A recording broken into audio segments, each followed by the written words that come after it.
হৰ হৰ মহাদেৱ নমস্কাৰ মোৰ চেনেললৈ স্বাগতম।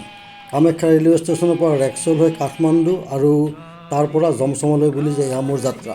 আহকচোন যাত্ৰা কৰি কৰি পশুপতি ধামৰ কাহিনীটো চমুকৈ কওঁ।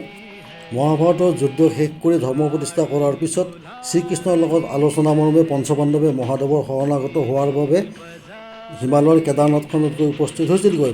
দেৱাদিদেৱ মহাদেৱ যিহেতু তেওঁলোকৰ ওপৰত ৰুষ্ট আছিল, সেয়ে পঞ্চপাণ্ডৱ উপস্থিত হোৱাৰ পিছতেই তেওঁ এটা মহৰ ৰূপত ছদ্মবেশ ধৰি আছিল। বুদ্ধিমান ভীমে কথাটো অলপ চিন্তা কৰি তাত থকা জীৱ জন্তুবোৰক তেওঁৰ ভৰিৰ তলেৰে পাৰ হৈ খেদি পঠিয়াবলৈ অনুৰোধ কৰিলে। তেনে কৰাত ছদ্মবেশী মহটো যোৱা নাছিল আৰু লগে লগে সেইটোৱেই ছদ্মবেশী শিৱ বুলি জানি ভীমে তাৰ কোজত থাপ মাৰি ধৰিছিল আৰু লগে লগে শিৱ 5 ভাগত বিভক্ত হৈ অন্তৰ্ধান হৈছিল। ভীমৰ হাতত লাগি থকা ছালখন খঙতে ভীমে দলিয়াই দিলে আৰু ছালখন গৈ পৰিলগৈ নেপালৰ কাঠমাণ্ডুত আৰু তাতে পশুপতিনাথ মন্দিৰ গঢ় লৈ উঠিলে। 5 ভাগত বিভক্ত মহাদেৱৰ ধামকেইখন হ'ল কেদাৰনাথ ধাম, মদমহেশ্বৰ ধাম, তুংগনাথ ধাম, ৰুদ্ৰনাথ ধাম আৰু কল্পেশ্বৰ ধাম। পঞ্চকেদাৰ দৰ্শন কৰি আহি পশুপতিনাথ দৰ্শন কৰিলেহে এটা জ্যোতিৰ্লিংগ দৰ্শনৰ সমান পুণ্য সঞ্চিত হয় আৰু পশুজনীত জন্মগ্ৰহণ নকৰোঁ বুলি এটা ধৰ্ম বিশ্বাস আছে।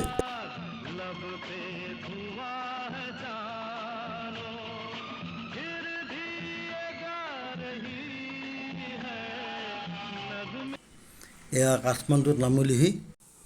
নেপালৰ কাঠমাণ্ডুত পশুপতিনাথৰ মন্দিৰৰ ওচৰে পাঁজৰে দুই এখন সৰু সৰু আৰু এখন ডাঙৰ তীৰ্থস্থান আছে।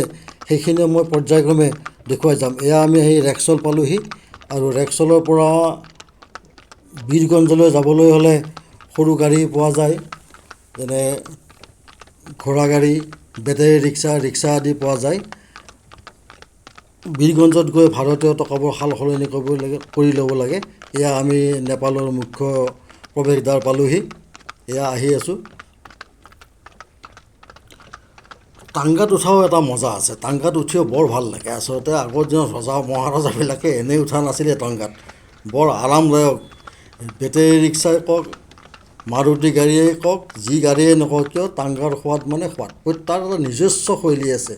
বৰ আৰামদায়ক আৰু বৰ ফূৰ্তি কৰি আনন্দ উপভোগ কৰি দৃশ্য উপভোগ কৰি যাবলৈ হ'লে টাংগা বৰ সুবিধা।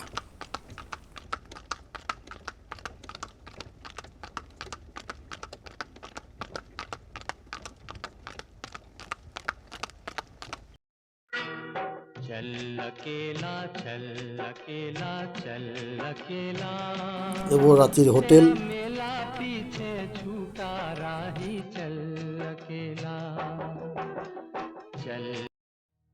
মন্দিৰৰ 2 নম্বৰ গেটেৰে আমি সোমালোঁ। পৰিষ্কাৰ পৰিচ্ছন্ন চৌহদ, সৰু সৰু এইবোৰ মন্দিৰৰ নিচিনা দেখি ওচৰৰ এজনক সুধিছিলোঁ। তেওঁ ক'লে এইবোৰ আচলতে স্মৃতিচিহ্ন। এই স্মৃতিচিহ্নবিলাকৰ 2 নলমান আঁতৰতে হ'ল বিখ্যাত বাগমতী নদী আৰু বাগমতী নদীৰ পাৰতে আছে ইলেক্ট্ৰিক শ্মশান। ইয়াৰ পৰাই মূল মন্দিৰৰ ওচৰলৈ খৰি ব্যৱহাৰ কৰা শ্মশান। মন্দিৰত সোমাবলৈ দীঘলীয়া শাৰী। মন্দিৰৰ সন্মুখত নন্দীশ্বৰৰ এটা বৃহৎ ডাঙৰ মূৰ্তি। দেশী বিদেশী ভক্ত আৰু দৰ্শনাৰ্থী ইয়াত যথেষ্ট আছে। যিয়ে নহওক বাবাৰ দৰ্শন হ'ল। বাবাৰ দৰ্শন কৰি আমি লাহেকৈ ওলাই আহিলোঁ। মন্দিৰৰ বৃহৎ চৌহদ, পৰিষ্কাৰ পৰিপাটি, অতি সুন্দৰ মনোমোহা। ইয়াত সোমালে মন এনেই ভাল লাগি যায়। পৃথিৱীৰ অন্য কোনো কথা চিন্তা নাহে, খালি মন্দিৰৰ কথাই চিন্তা আহে। বৰ ভাল, বৰ শান্ত পৰিৱেশ।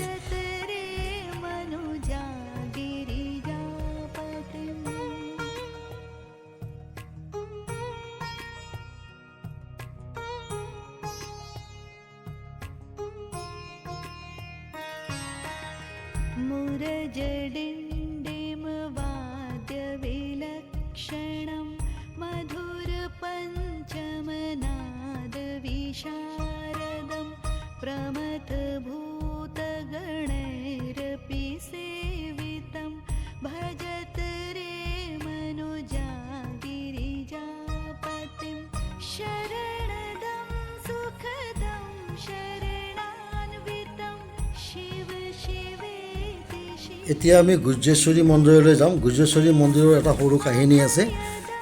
আমি সকলোৱে প্ৰজাপতি দক্ষ যজ্ঞত দক্ষ কন্যা সতীয়ে প্ৰাণত্যাগ কৰাৰ কথা জানো আৰু তাৰপিছতে দেৱাদিদেৱ মহাদেৱে মৰা শটো কান্ধত লৈ ঘূৰি ফুৰা কথাও জানো, আৰু সেই সময়তে সতীৰ দেহৰ অংশ য'ত য'ত পৰিছিল সেইবিলাকতে শক্তিপীঠ গঢ় লৈ উঠিছিল। আৰু আমাৰ কামাখ্যা দেৱীত যোনি অংশ পৰিছিল, আৰু আমাৰ এই কাঠমাণ্ডুত ইয়াতে সতীৰ পায়ু অংশ বা গুহ্যদ্বাৰ পৰিছিল কাৰণে ইয়াক গুহ্যেশ্বৰী মন্দিৰ বুলি কোৱা হয়। কামাখ্যা দেৱী মন্দিৰৰ পিছতেই গুহ্যেশ্বৰী মন্দিৰৰ স্থান। শক্তি সাধনাৰ সাধকসকলৰ কাৰণে ই অতি গুৰুত্বপূৰ্ণ স্থান। विग्रहं भजत रे मनुजागिरिजापतिं मखविनाशकरं शशिशेखरं सततमध्वरभाजि গুহ্যেশ্বৰী মন্দিৰ অৰ্থাৎ গুহ্যেশ্বৰী তান্ত্ৰিক পদ্ধতিৰ মন্দিৰ। ইয়াত নেৱাৰ সম্প্ৰদায়ৰ ব্ৰাহ্মণ কামাচাৰ্যই তান্ত্ৰিক পদ্ধতিত পূজা পাৰ্বণ কৰে, আৰু বিশেষকৈ উৎসৱ আদি উদযাপন কৰিব লগা হ'লে তেতিয়া বৈদিক পুৰোহিত ৰাজোপাধ্যায়ে বৈদিক ৰীতি নীতি পালনৰ মাধ্যমেৰে ইয়াত পূজা কৰে। গুহ্যেশ্বৰী হ'ল আদিশক্তিৰ 1000 নামৰ ভিতৰত এটা নাম। বৌদ্ধ ধৰ্মাৱলম্বী লোকসকলৰ যিবোৰ ব্ৰজায়ন বৌদ্ধ আছে, তেওঁলোকে গুহেশ্বৰী মন্দিৰক বজ্ৰবৰাহী ৰূপত আখ্যা দিয়ে, আৰু তেওঁলোকৰো এয়া অতি পবিত্ৰ তীৰ্থস্থান। মুঠতে বুদ্ধ আৰু হিন্দু দুয়োটাৰে পবিত্ৰ তীৰ্থস্থান।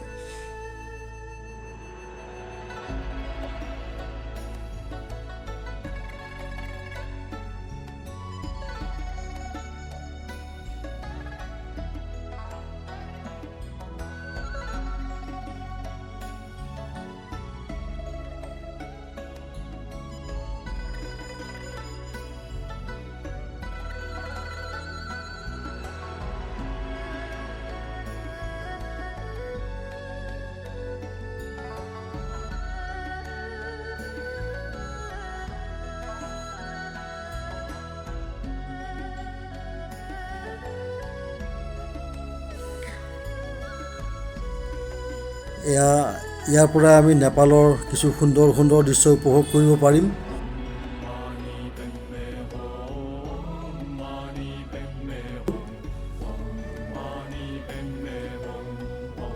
চাওকচোন কি সুন্দৰ, ভিতৰত সৰু সৰু তম্বুৰ, সৰু সৰু মন্দিৰবোৰ, এইবোৰত চব তেওঁলোকৰ ধৰ্মীয় গুৰুসকলৰ সমাধিস্থ কৰা হৈছিল।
এই বুদ্ধস্তূপৰ পৰা কাঠমাণ্ডু চহৰখন চাৰিওপিনে বৰ সুন্দৰকৈ দেখা যায়। মই চেষ্টা কৰিছোঁ আপোনালোকক দেখাবলৈ।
ইয়াৰ পিছতে আমি গৈ আছোঁ বুধ নীলকান্ত মন্দিৰ।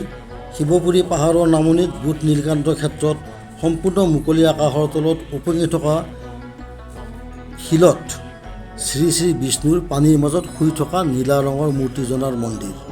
ইয়াক ব্ৰহ্মা আৰু মহেশ্বৰৰ লগত ত্ৰিমূৰ্তিৰ অন্যতম হিচাপে গণ্য কৰা হয়।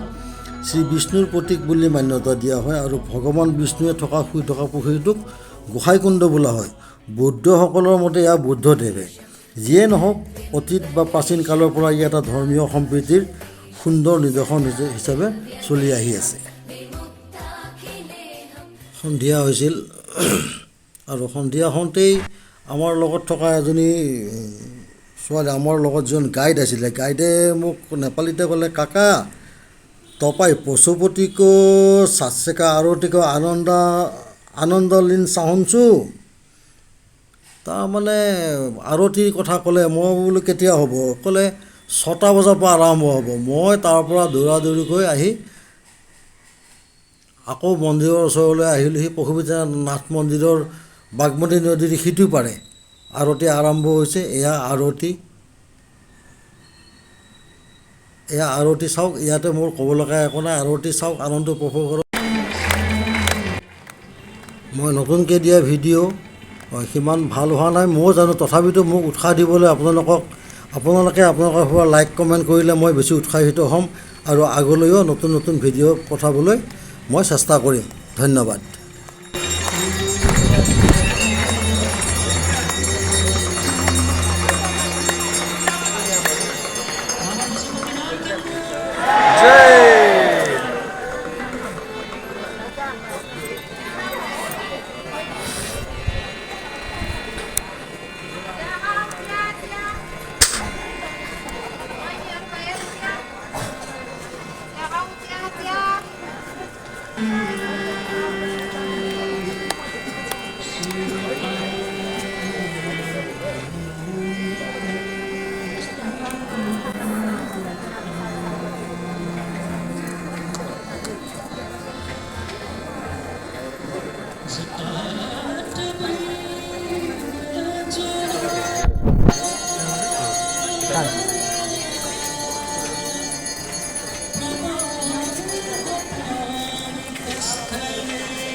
तो 4-5 सकता है सभी है ना, 3 लोगों और यहाँ से हमें साफ दिख रही है। और क्या क्या जाना फालतू में भीड़ में।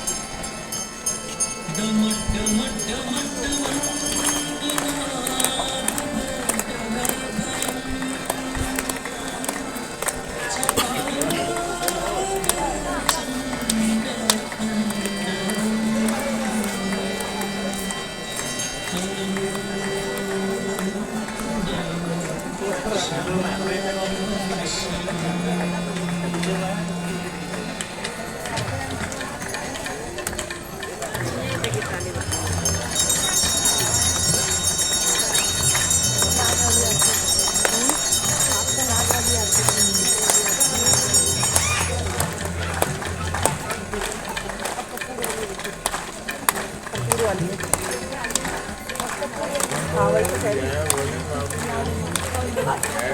बोले बाबा।